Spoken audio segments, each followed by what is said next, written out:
Good evening, class of 2023, and everybody who came here to celebrate these young adults on entering this new chapter in their lives. It's an honor to be here before you tonight to share my story and to hopefully inspire you to follow your dreams no matter what obstacles may come your way. I graduated here in 2010. When I realized that was 13 years ago already, I started to feel pretty weak in the knees. Well, after graduating, some of you will go to college, others will go into the workforce, or even both. Some of you may not have any idea what you would like to do, and that's okay too. I was one of those teenagers that had absolutely no idea what I wanted to do after I graduated. All I knew is that I liked to ride a dirt bike, so I didn't think I would ever be able to have a successful career doing that. But nonetheless, I love to ride. So after I graduated, I started working so that I could afford to race motocross on the weekends. I spent a few years just working and racing. Eventually, I decided that it might be a good idea to try out college, so I ended up going to GCC in Batavia. I just did general studies for 3 semesters. I remember one of my high school teachers telling my class that college isn't for everybody. In my case, that was definitely true. As I dropped out after these 3 semesters, I just truly felt that it wasn't for me. But with dropping out, I became incredibly discouraged because now I was a college dropout and I was working 60 hours a week or more at jobs that I hated just so that I could afford to race on the weekends. I felt really lost and I wasn't really sure what I should do next. Then eventually, I caught a break, and I met someone who rode freestyle motocross for a living, and I became really good friends with him. If you're not familiar with what freestyle motocross is, it's when you jump in the air on a dirt bike and you perform tricks that range anywhere from a no-hander to a backflip or even greater. My friend told me that if I learned a handful of tricks, he could get me paid to ride events. And if I got good enough, I could even start getting hired to ride all on my own. Now, I never saw myself performing tricks. I used to watch freestyle motocross and the X Games on TV, and I used to think those guys were absolutely crazy.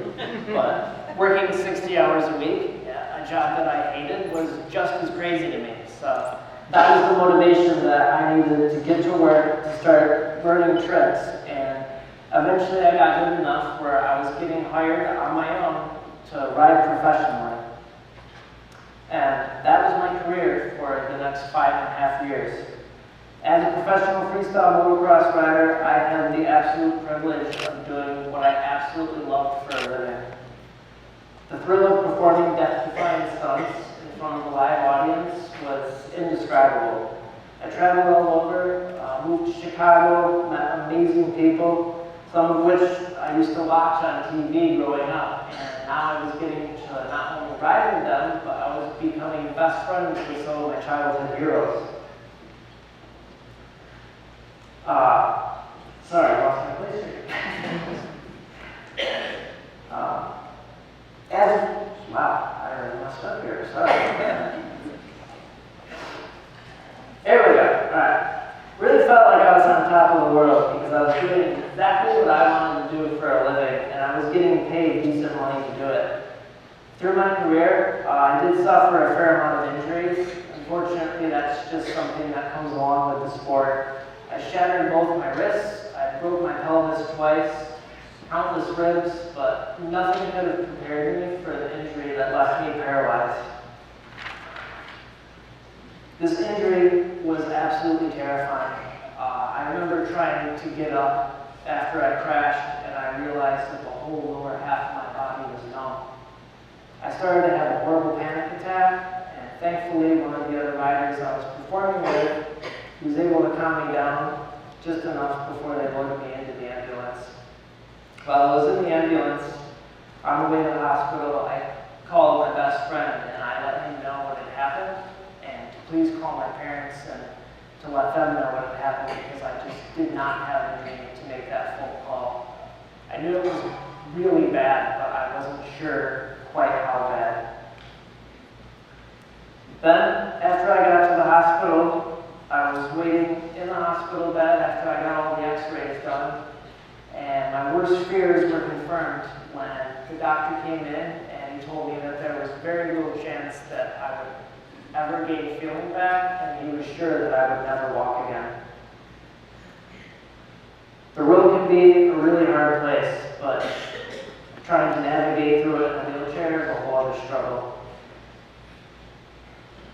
I felt like I was in a bad dream, and I felt like there was, I couldn't wake up from it. Not only was my career over, but the entire way I lived my life was going to have to change. Besides feeding myself, I had to completely relearn how to live my life in a wheelchair. I couldn't even sit up out of bed without assistance, and I was terrified because I had no idea what I was in for or what went into having a spinal cord injury. Then, after about a month of learning in the therapy center, when my therapist thought that I was ready, I got released to go home to Chicago, and that's when I really hit rock bottom. I was horribly depressed, and I felt like there was no coming back. The mental battle that you go through with this injury far exceeds the physical battle.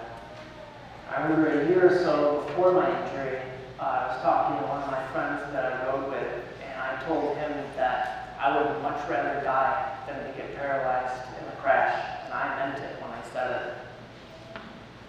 I didn't think that I had it in me to be able to get through something like this. And to be completely honest, I do think that would have been much easier. But I had two choices. I could either give up and I could let this completely defeat me, and I could hate my life, or I could push through and I could put in the work to make my life worth living again.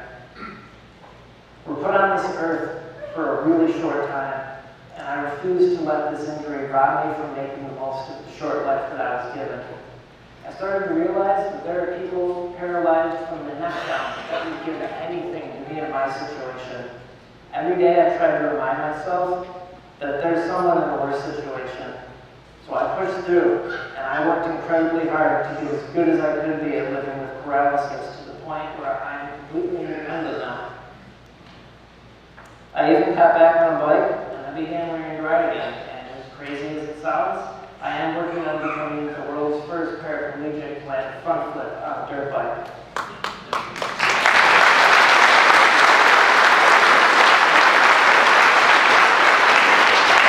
I am getting incredibly close to landing it, which is very exciting. I also started learning about e-commerce, and I've now launched my own brand on Amazon, which is something else that I never thought that I would be capable of doing. It's really surprising to look at the things that life has brought me that I never thought that I would go through or do. It's good to have a plan and a goal for your life, but don't freak out when it doesn't go to plan, because 9 times out of 10 it's not going to. Life is tough, and it'll throw a lot at you to try and knock you down. But don't ever give up, because you owe it to yourselves to make the most out of the life that you were given to live. Try to find the positive side in everything too. Even in things that seem all bad, there's always something positive that can come out of it. Through my journey, I've learned that we are capable of so much more than we think. We all have obstacles in our lives, and it's easy to give up and lose hope. But if we stay determined, we can overcome anything. Now, as you go into the world pursuing your dreams, know that there will be obstacles in your way. Life isn't always easy, but it's how we respond to those challenges that define who we are. Remember that with hard work, dedication, and belief in yourself, you can achieve anything you set your mind to. Thank you, and congratulations to the class.